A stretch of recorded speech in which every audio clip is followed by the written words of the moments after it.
应中共中央政治局委员、中央外事工作委员会办公室主任王毅邀请，美国总统国家安全事务助理沙利文于27号开始为期3天的对华访问，并举行新一轮中美战略沟通。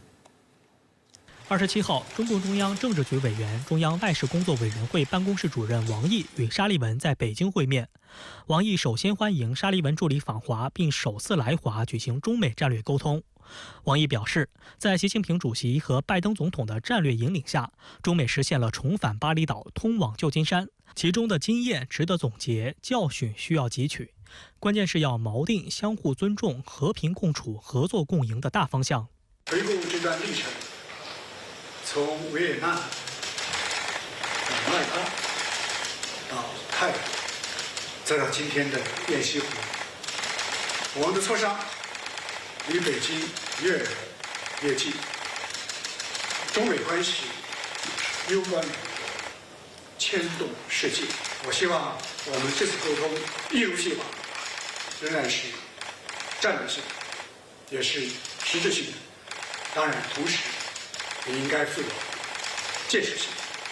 努力推动中美关系朝着旧金山愿景真正实现稳定、健康和可持续的发展。王毅表示，落实好两国元首旧金山会晤共识是中美双方的共同职责，也是此次战略沟通的主要任务。期待双方在接下来的2天里就此进行深入沟通。沙利文表示，拜登总统致力于负责任地管理美中关系，避免竞争演变为冲突，并在有共同利益的领域开展合作。期待通过此次战略沟通，同中方就广泛议题进行富有成效的对话，落实好两国元首达成的共识。We'll delve into a wide range of issues,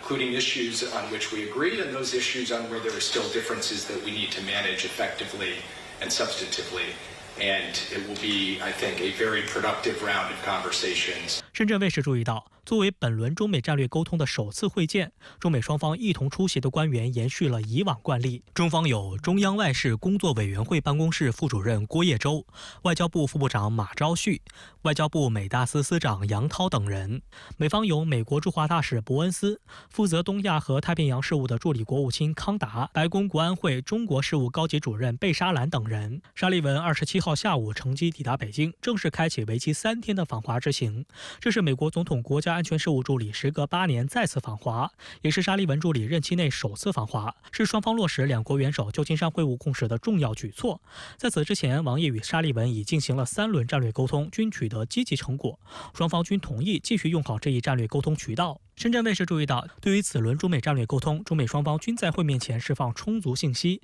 一定程度上也显示出这一沟通渠道的畅通。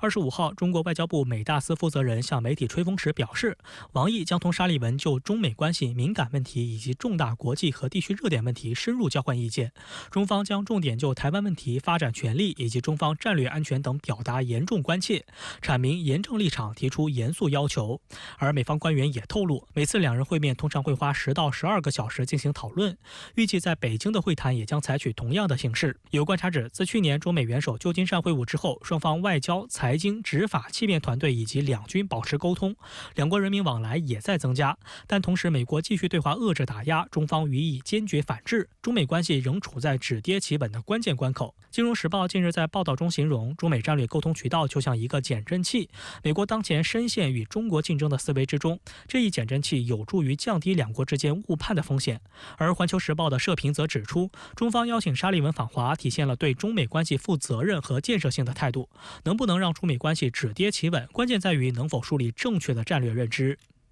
沙利文在拜登政府任期末期访华，应该说拜登政府落实具体成果的难度较大。从这个角度看，这次访华的战略意义更大。从战略上看，中美50多年的关系历程的经验，中方已经给美方总结的比较充分了，就是相互尊重、和平共处、合作共赢。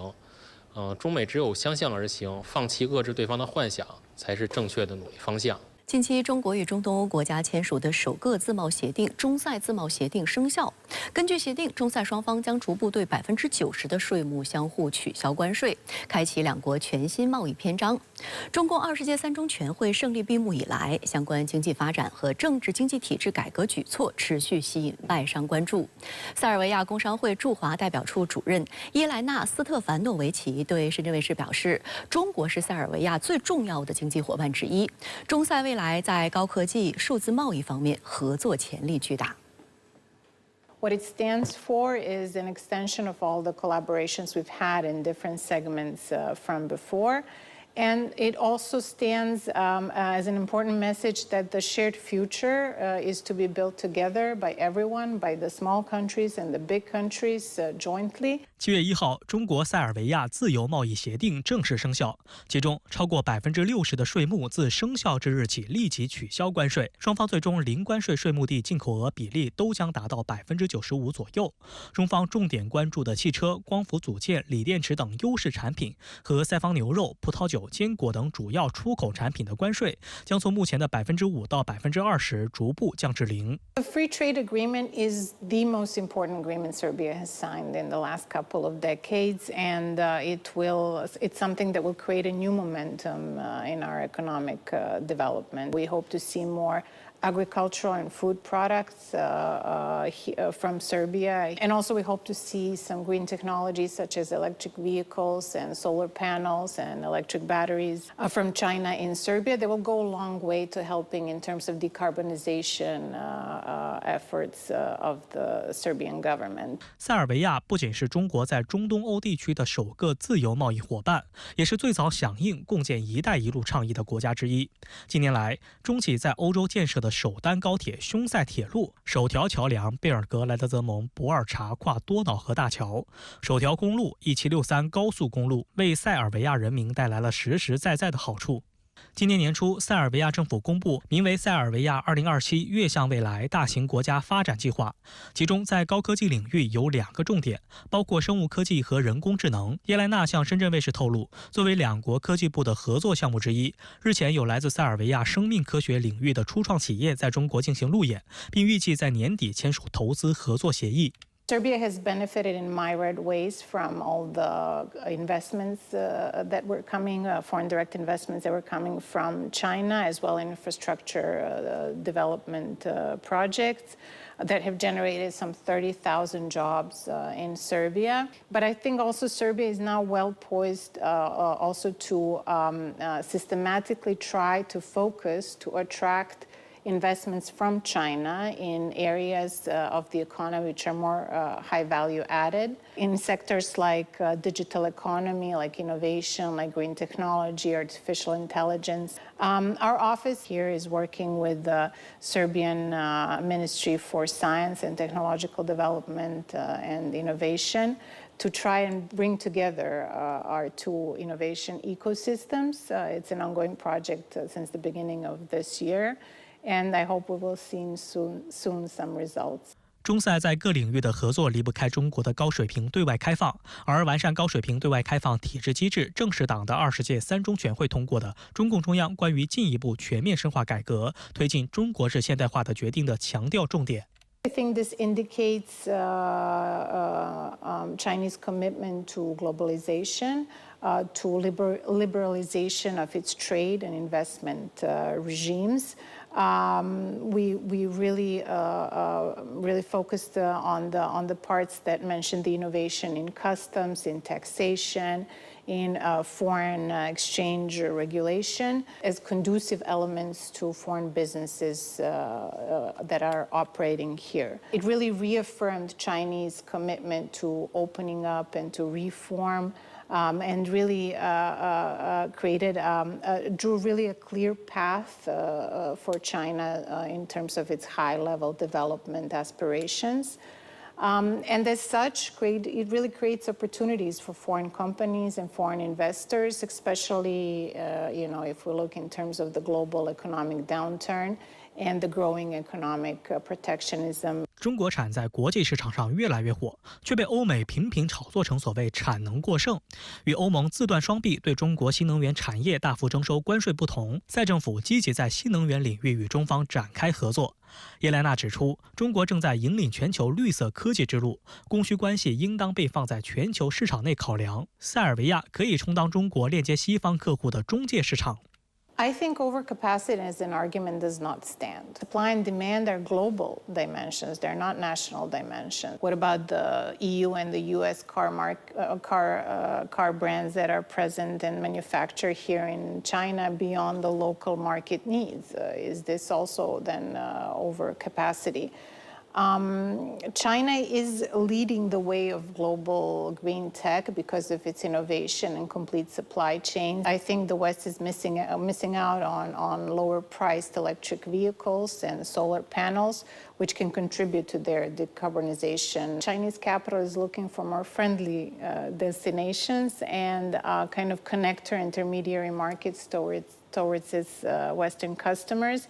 And Serbia could be one such destination. It really goes a long way in terms of helping China kind of create resilience in its supply chain. 中塞的务实合作离不开在国际风云变幻中历久弥坚的铁杆友谊。目前，中塞互免签证、互认驾照、互通直航，两国人民交往热络。已经来中国10年的叶莱娜表示，中国古老的文明和现代化的成果令她印象深刻。I call it my second home. I'm raising my children here, and one of my children is born here in China. The striking balance between the old and ancient China and the new and modern China, endlessly amazing me how this balance is so seamless and beautiful here. I have to say, Zhangjiajie. It really looks like something out of this world.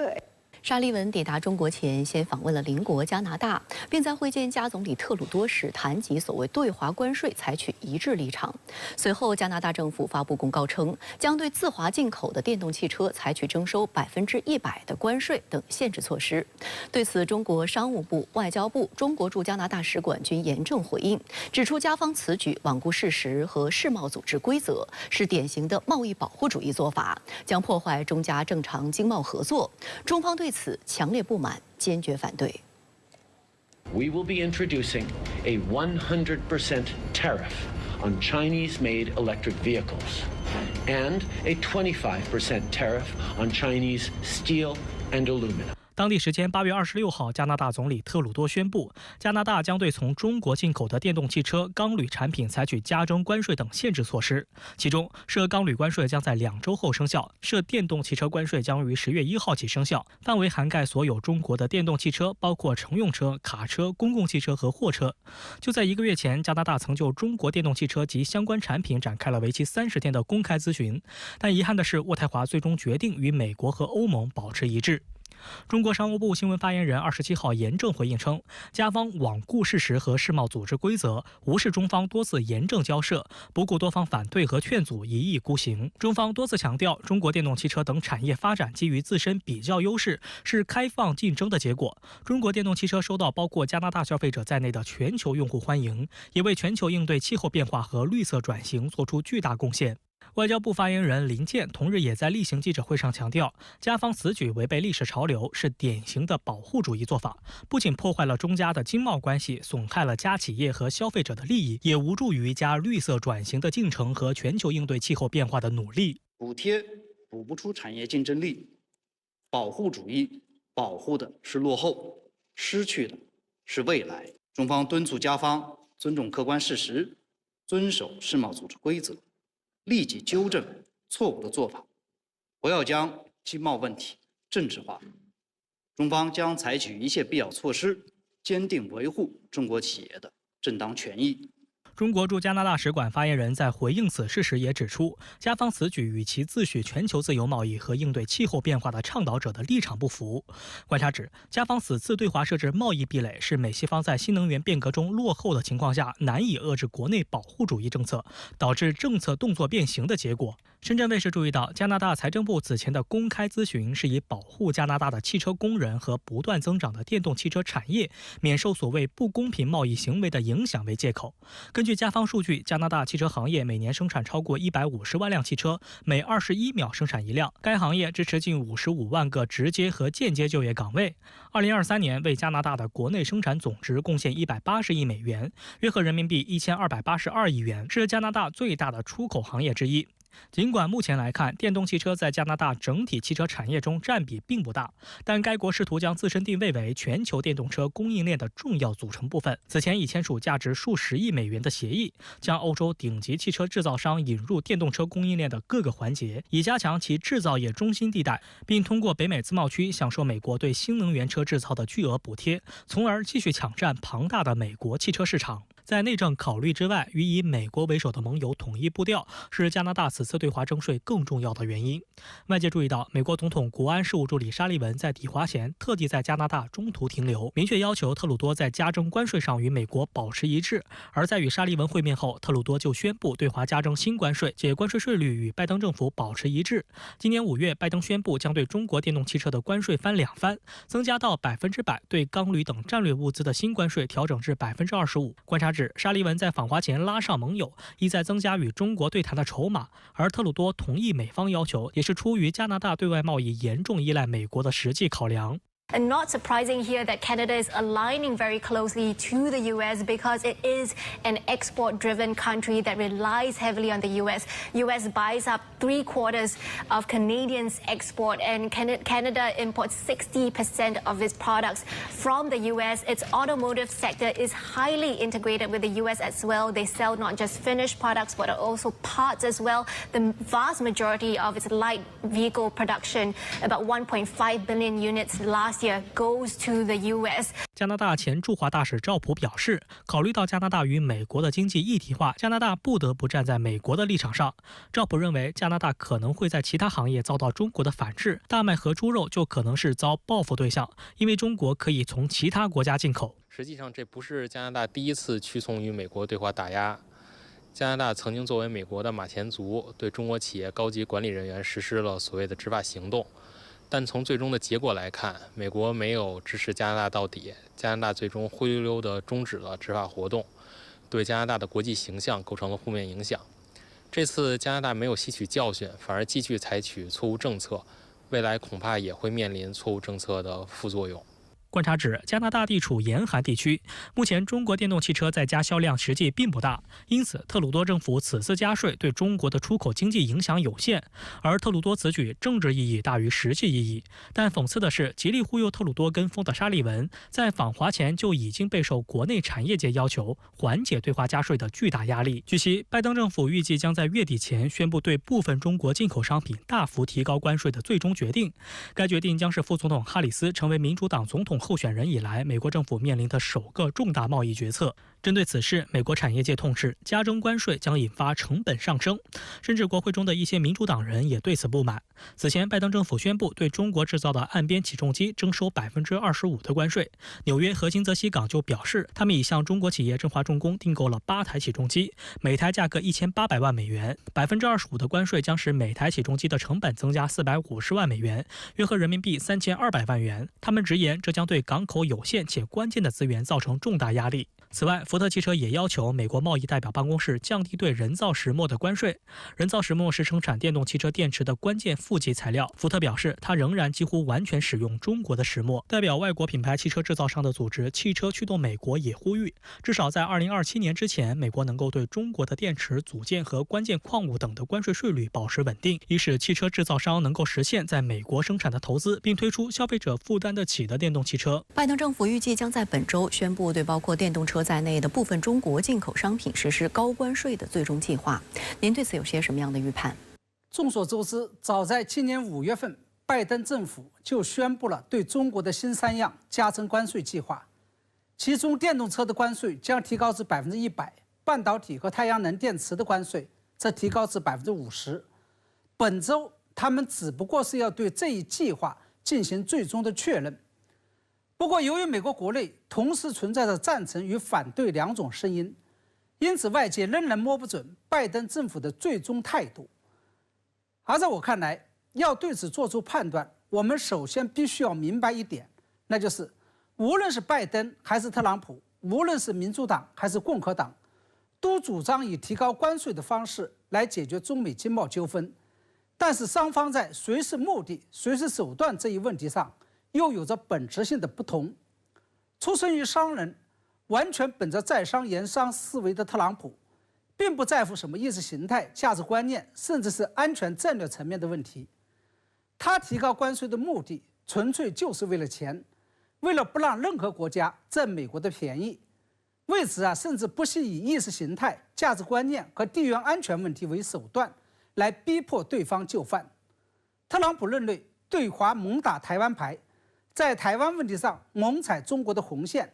就是为了在经贸问题上敲诈中国。此前他已经扬言，在再度当选总统之后，会将美国对中国进口商品的关税提高到60%。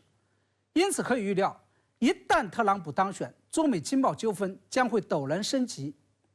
而跟特朗普将意识形态问题、政治和安全问题经贸化不同，拜登则恰恰相反，喜欢将经贸问题意识形态化、政治化和安全化。拜登无论是延续并激化中美贸易战，还是怂恿欧盟跟中国打贸易战，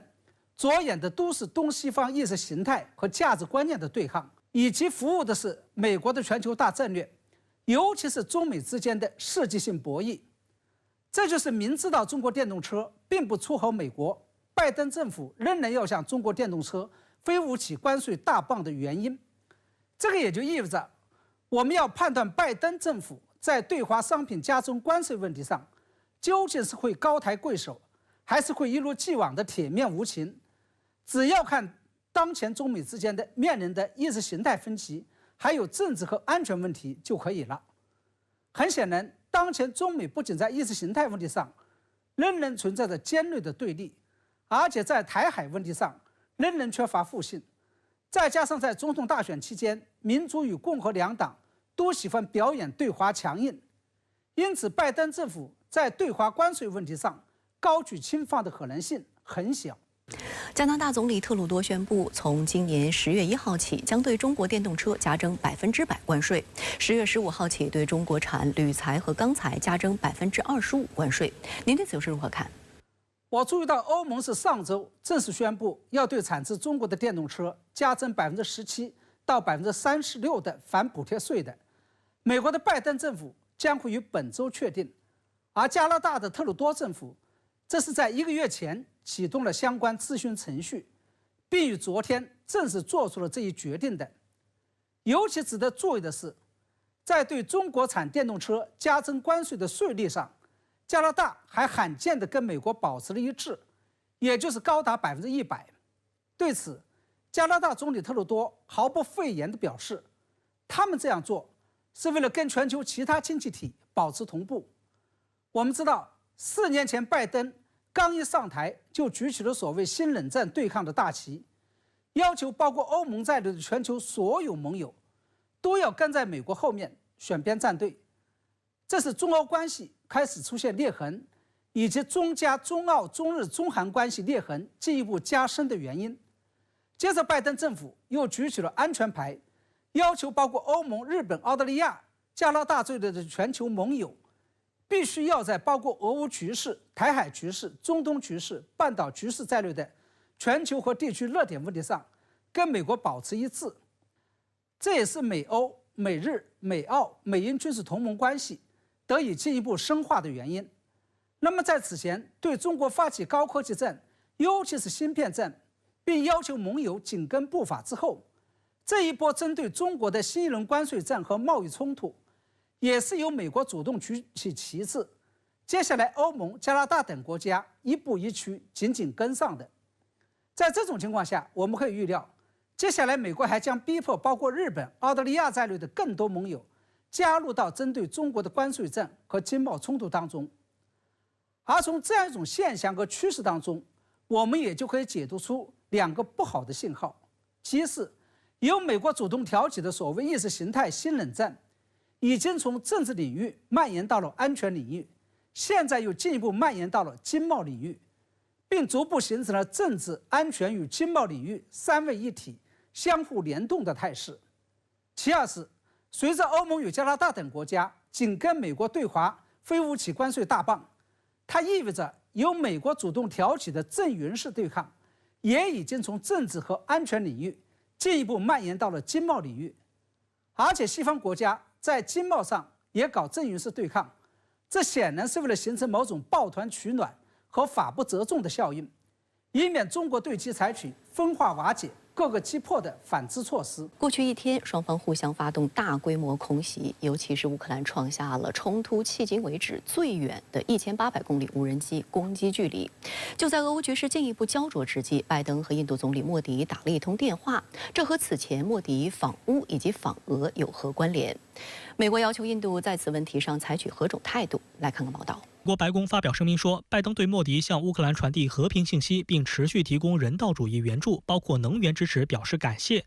莫迪向拜登谈及他到乌克兰的访问。本月23号，莫迪对乌克兰进行了7小时的闪电访问。这不仅是俄乌冲突爆发后莫迪首次访问乌克兰，也是印度总理自两国建立外交关系30多年来首次访乌。有分析指出，拜登此次与莫迪的通话是对莫迪的敲打。由于在经济与军事上，莫迪仍需与俄罗斯保持一定的联系，同时在政治上，莫迪又希望倚靠美西方，因此莫迪在俄乌问题上一直在保持所谓的中立。此前，美国考虑到印度在南亚地区的重要作用，也默许了莫迪的中立态度。直到7月，莫迪出访俄罗斯，美国开始高度关注印俄关系。美国常务副国务卿坎贝尔当时表示，华盛顿已经向新德里提出了对印俄关系的担忧。为了消减美西方以及乌克兰的强烈反应，莫迪紧急出访基辅。莫迪希望通过此访能表明印度在俄乌之间以及俄美之间的中立姿态和印度标榜的战略自主与大国地位。那么能够这个访问乌克兰，其实释放了一个非常强烈的信号。那么就是印度想要在这方面有所作为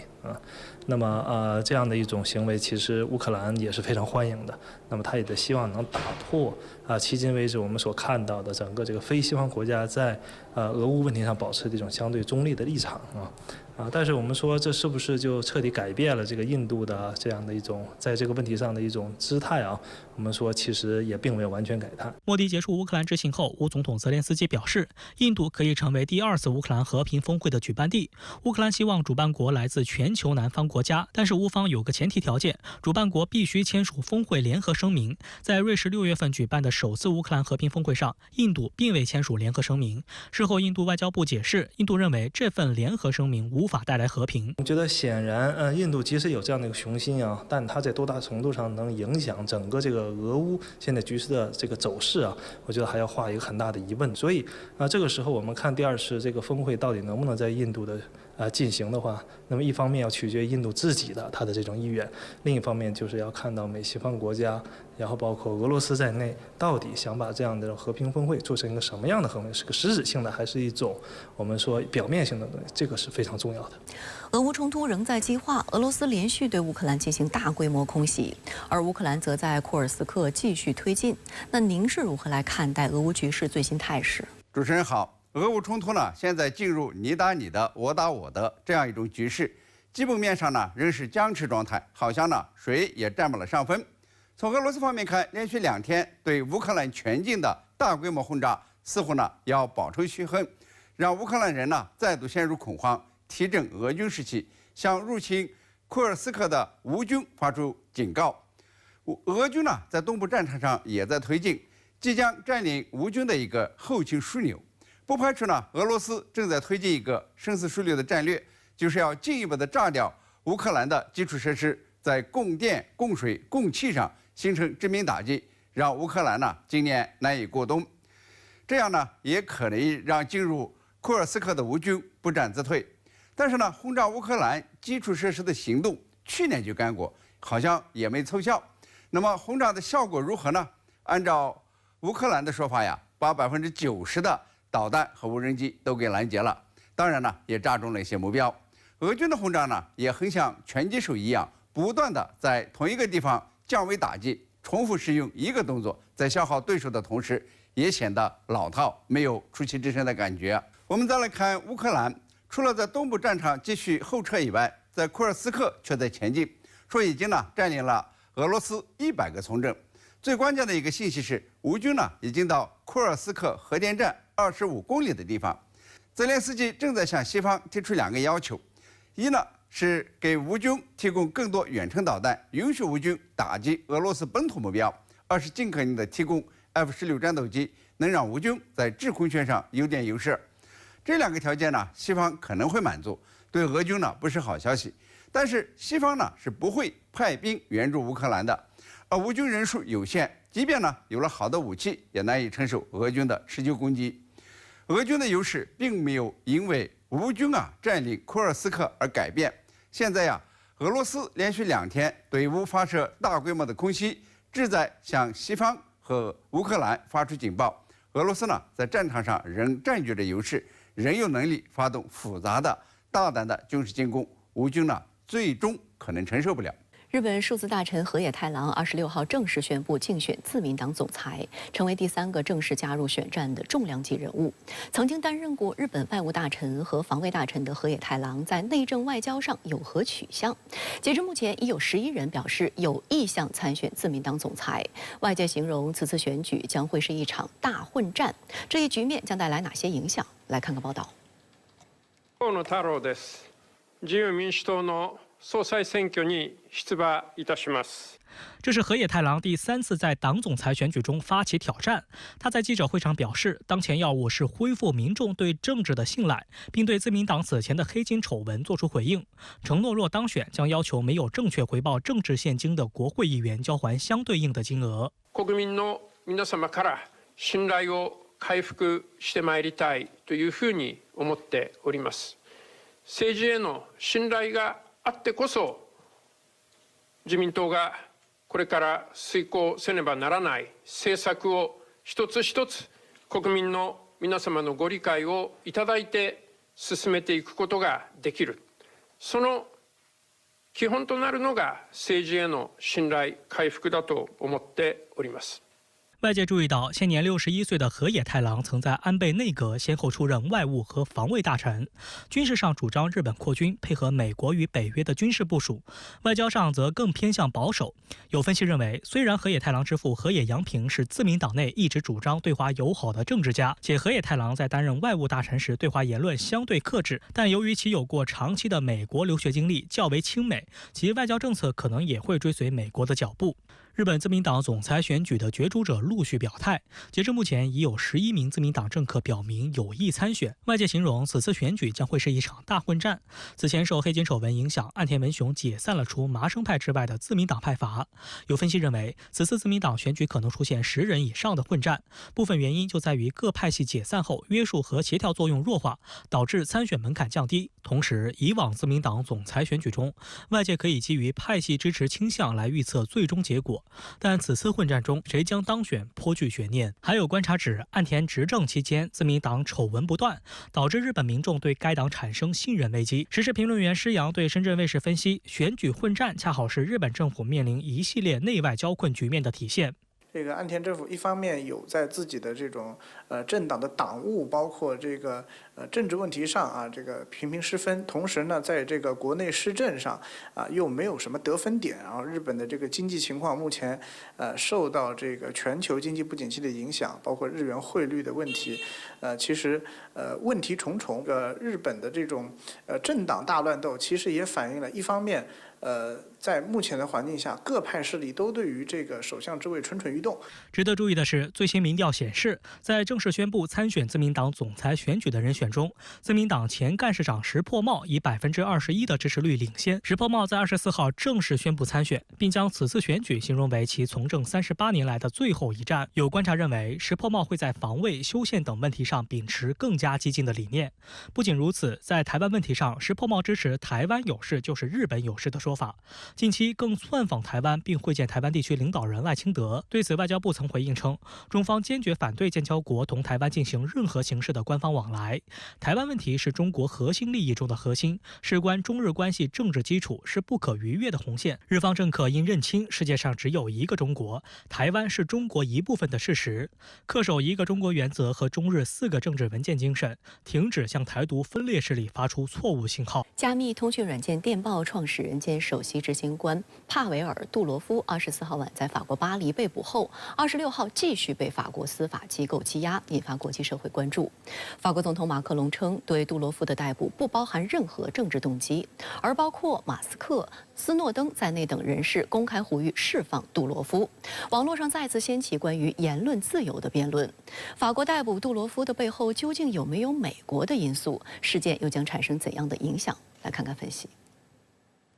8月24号晚，加密通讯软件电报的创始人兼首席执行官帕维尔·杜罗夫乘坐私人飞机从阿塞拜疆飞抵法国，在巴黎近郊的布尔歇机场被捕。当时身边有一名保镖和一名私人助理。法国司法机构称，杜罗夫因涉及网络犯罪调查被逮捕并拘留。此次调查涉及非法交易、儿童色情、欺诈以及拒绝向当局提供信息等犯罪行为。消息人士称，杜罗夫26号被继续羁押。法国法律规定，根据刑事指控的严重程度，最初24小时的拘留时间最多可延长至96小时。换言之，关押杜罗夫的时间可能会延长至当地时间28号。法国总统马克龙当天在社交平台发文称，杜罗夫被捕是正在进行的司法调查的一部分，并非政治决定。电报团队发表声明称，电报遵守包括数字服务法案在内的欧盟法律，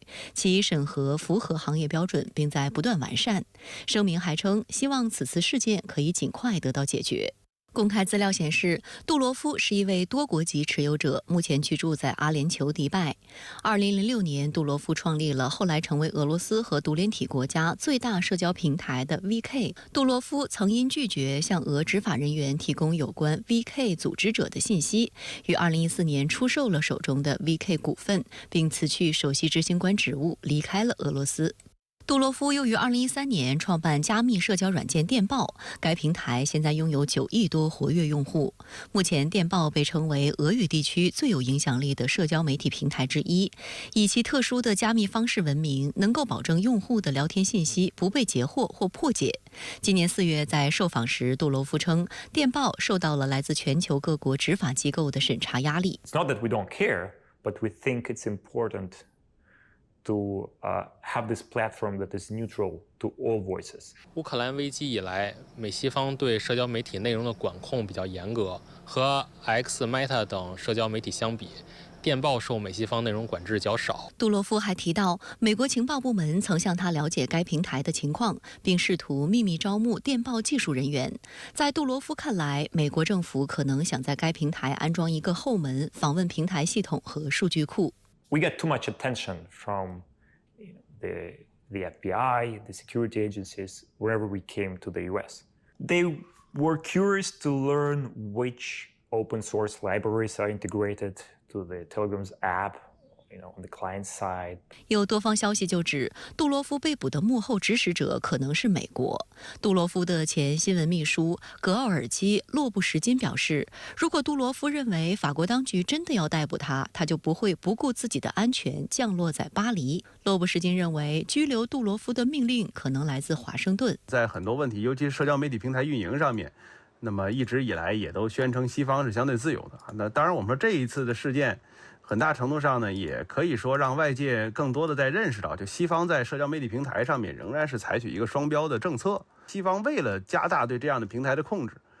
为了避免这样的平台对西方的这个国内政治，或者说对于西方所不愿意看到一些声音的扩散，会采取所有的手段，哪怕这些手段是跟西方之前的一系列的表述之间可能有些矛盾啊。美国知名企业家兼社交平台 X 所有者马斯克也呼吁释放杜罗夫，并公开谴责了法国的逮捕行为。他先是连发多条动态讽刺欧洲没有言论自由，又贴上释放杜罗夫的标签。冷静门主角美国前防务承包商雇员斯诺登25号也发文称，逮捕杜罗夫是对言论和结社等基本人权的侵犯。文件共享网站创始人金施密茨也加入到释放杜罗夫的话题讨论中，并表示自己毫不讳言杜罗夫的被捕由美国政府协调。事实上，杜罗夫被捕的消息一传出，俄罗斯驻巴黎大使馆就迅速要求法国当局解释逮捕杜罗夫的原因。俄罗斯外交部发言人扎哈罗娃也表示，莫斯科已向巴黎发出正式照会，要求对杜罗夫进行领事探视。莫斯科市杜马议会议员安德烈·梅德韦杰夫认为，西方情报部门的任务是控制或者取缔电报。有观察就指，杜罗夫被捕后，电报会运营多久，现在难以判断，但此事将在全球社交媒体平台领域产生影响。全球范围内新兴的社交媒体有很多，我想电报的创始人被捕这件事儿是对新兴社交媒体发出的要求他们遵守美西方网络内容管制的信号。西方管控数字平台，强制数字平台符合所谓的言论自由之路将越走越窄。电报平台创始人兼首席执行官杜罗夫被法国逮捕，引发三方混战。俄罗斯要求立即放人。那您是如何来看待电报事件？你的三方混战说，我很赞同。我们先看杜罗夫被捕的理由。法国说呢，电报平台管理松散，对于恋童癖、网络犯罪和各类恐怖分子视而不见，因此呢，要对杜罗夫涉及欺诈、贩毒、网络骚扰、有组织犯罪和恐怖主义等问题进行调查。表面上看呢，这是掩饰不住的正义感呐，这个网络欺诈、贩毒等行为是该好好治理一下。但接着看，说是呢调查有组织犯罪和恐怖主义，这呢就涉及到了国家安全，涉及到了政治。杜罗夫呢是俄罗斯人，虽然呢他有很多的国籍，为投奔自由而离开了俄罗斯，但他呢仍然是俄罗斯人。他在电报平台呢是在俄罗斯创办的，在俄乌两国的影响呢尤其大，成为释放各种信息，包括战场信息的主要平台之一。这就让人怀疑法国逮捕杜罗夫真正的目的究竟是什么？不排除呢通过网络审查来发布更多有利于西方和乌克兰的消息。所以呢，俄罗斯方面呢就要提出立即放人，批评西方用双重标准对待网络平台。就因为呢他是俄罗斯人，逮捕他的政治目标呢是为了获取情报。这呢同样也引发了西方国家的内部争执。逮捕网络平台的 CEO 违背了言论自由的原则。X 平台的老板马斯克呢马上发出谴责，说这一做法侵犯言论自由。在西方社会呢，经常就网络平台的利弊争执不下。一方面呢，它是媒体，是发表各种言论的场所，所以呢要维护言论自由。另外一方面呢，又是社交平台，的确充斥着恋童癖、贩毒、色情、种族主义、恐怖主义等内容。那么对网络平台的监管呢，就成了欲说还休的问题。法国媒体呢也说，逮捕杜罗夫是对欧盟法律和政治的一次重要考验。况且这次呢，实际上是美国网络巨头和欧盟法律的一场交锋，是美国宪法第一修正案与欧洲数字服务法案之间的较量。所以呢 ，X 的老板马斯克呢，马上就出面帮忙反击。对于电报案的审理呢，将为美国网络巨头如何在欧洲运营立下一个先例，会迫使美国企业服从这个欧盟数字安全法。这三方混战中呢，杜罗夫呢，或许呢会占到点便宜。美国共和民主两党总统候选人特朗普与哈里斯的电视辩论突然出现变量。26号，特朗普公开拒绝了哈里斯阵营提出修改规则的要求，威胁退出辩论。与此同时，哈里斯团队依然保持强劲的吸金能力，自上个月以来，共筹集了5.4亿美元竞选资金，刷新了选举史同期筹款纪录。随着美国大选逐步临近，美国前总统特朗普和现任副总统哈里斯的电视辩论备受瞩目。然而，就在刚刚过去的周日，这一辩论计划突生变数。特朗普公开表示正考虑退出辩论，这使得此次美国大选再次出现波澜。按照两大阵营原本商议的计划，9月10号，哈里斯和特朗普将参加由美国广播公司主持的电视辩论。这场辩论此前由拜登和特朗普敲定，双方就辩论规则达成一致，即在一方讲话时关闭另一方的麦克风。就像6月特朗普和拜登辩论时那样。不过，在哈里斯替换拜登作为民主党候选人后，他对辩论规则提出了一些新要求。哈里斯团队提出，希望在辩论时全程开放麦克风。事实上，以往的美国总统候选人电视辩论多数都是全程不闭麦，但上届2020年大选时，特朗普与拜登首次辩论期间出现多次打断对方讲话的问题，导致辩论数次无法正常推进。之后，两人第二场辩论便加入了闭麦规则，当时引起不少正面评价。对此，特朗普团队立即表示不同意。除了选举规则，特朗普显然还对选举场地不满。他此前曾提出在9月4号由福克斯新闻主持另一场辩论，但哈里斯团队不同意。福克斯新闻一直属于共和党的喉舌媒体，因此特朗普26号在弗吉尼亚州出席活动并回应记者时，对哈里斯进行抨击。Thinking about it. We're thinking about it. They also want to change the rules. You know, the deal was we keep the same rules. Now all of a sudden they want to make a change in the rules. The truth is they're trying to get out of it because she doesn't want to debate. She's not a good debater. She's not a smart person. 有分析指出，电视辩论对美国大选的影响巨大，很大程度上将影响两位候选人在公众心目中的形象。在今年6月27号的首次大选辩论中，拜登因表现不佳，其民调支持率锐减，众多金主施压撤资，这也成为迫使拜登最终放弃竞选的重要导火索之一。因此，在当前选情异常焦灼的状况下，哈里斯与特朗普阵营才会对此次辩论格外重视。根据美国最新的民调显示，哈里斯以48%对44%领先特朗普4个百分点。哈里斯团队继续保持强劲的吸金能力。据悉，自上个月哈里斯宣布启动竞选活动以来，截至25号，他的团队已经筹集了5.4亿美元竞选资金，这一数字刷新了选举史同期筹款记录。而这些资金中，首次捐款者的数量大幅增加，占到了总人数的约1/3。这也表明哈里斯有能力吸引到更广泛的选民群体。此外，哈里斯目前已获得了多位美国富豪的支持，包括硅谷著名投资人雷德霍夫曼、奈飞公司联合创始人里德哈斯廷斯等。